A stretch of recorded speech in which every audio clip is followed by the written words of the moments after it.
Góðan daginn. Nafn mitt Fernando. Ég ætla að fá hjá þér eina pilsu með öllu.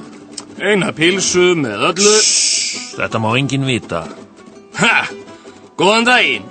Ég Leroy. Og ég ætlaði að borða þessa pilsu. Láttu mig hafa hana strax. Þú snertir hann ekki, þorpari. Þessa pilsu á ég. Fernando. Jæja, viltu berjast upp á það? Með ánægju. Íha! Þú beitir mig kung-fu bróðum. Kunnátta mín í enskum nefaleikum til einskis gagvart slíkum bellibröðum. Ég hef rotast. Nafn mitt Fernando og þessi pilsa mín. Verið þér sælir.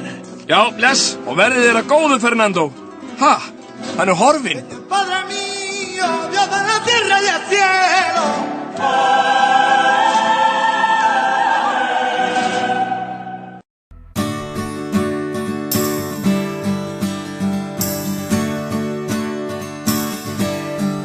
Já, komdu vina, ég þér í nótt, ekki hugsa alla hina, komdu og vertu fljót, ég sá þig fyrsta